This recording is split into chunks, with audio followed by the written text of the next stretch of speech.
You want to see the rocks on the sea moss. Let's start here. Here you can clearly see a rock. This is the Irish sea moss, right? Here we go. Now, this is clearly a rock.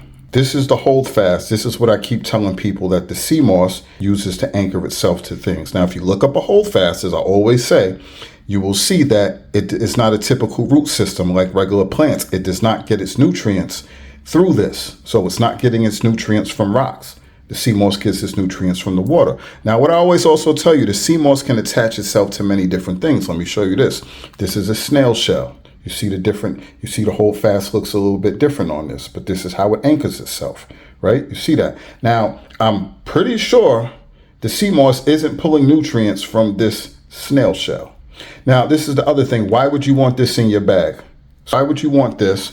Why would you want this rock in your bag, right? This is just debris that you're going to have to go through more, pick off, and clean out. Now, you also got to consider when you buy sea moss, you're buying it by volume. It's by weight. So if all this extra stuff in there is making the bag of sea moss heavy, you're getting less sea moss, you're paying for this debris.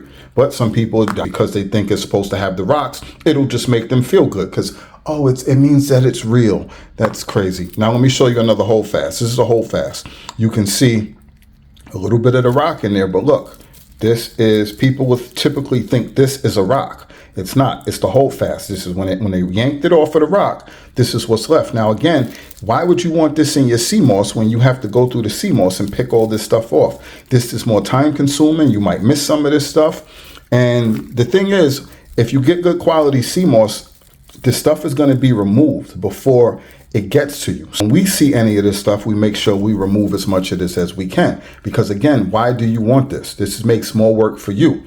Now, of course, some of this stuff is going to slip through. So sometimes you're going to see rocks. You're going to see these different shells. Sometimes you might see crabs and different sea life in there.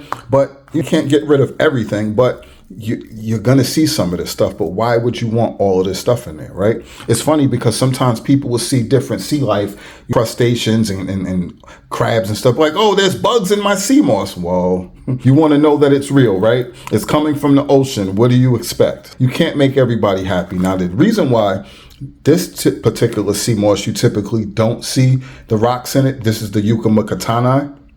And this is the Crondis crispus, by the way, Irish sea moss. The Yucca macatani, you typically don't see rocks because during the cleaning process, when they're drying it out, they get rid of a lot of the salt. That's why you don't typically see the salt, and they get rid of those rocks and stuff. They take the time to clean it. Now, some places you might get it from, they don't take the time to clean it the same way. Some people actually ask that the rocks get left on there, but you know, that's that particular person's choice. But again, why would you want that? Why would you want to do the extra cleaning and have your bag potentially be significantly heavier?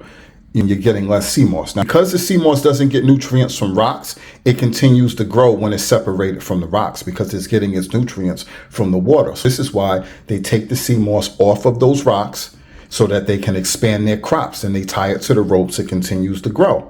When people talk about the rope sea moss, it just doesn't make no sense. This particular sea moss, the Irish sea moss, the Crondis crispus, you don't typically see this kind tied to ropes because look how this is. Look how this is how this is bunched together. It's really, you really can't do it because of the way it's made up. With this comes in a lot bigger strands, and you can get big chunks of this and tie it. This is more loose and smaller. This kind doesn't work the same way. That's just why you might see a difference. Again, when people are not doing the proper research, they're not understanding these things. And the average person that you're getting your information from online has done zero research. And even though they may sell sea moss, they don't actually research. They don't actually deal with sea moss. So a lot of things that they're not going to be able to tell you because they just have been going and listening to everybody else and repeating the same information. And then when somebody like myself comes along who has done the research, who goes out of their way to inform people, people don't want to hear it. They just don't want to believe anything new. But the facts is the facts and the proof is the proof. So this is why I always tell people, you do not have to believe me. Go do the research. I tell you, look up red algae. Look up the biology of red algae. Look up what a holdfast is.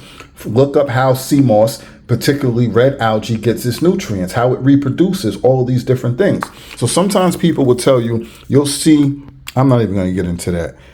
If you want high quality sea moss, go to RadarPlusNutrition.com.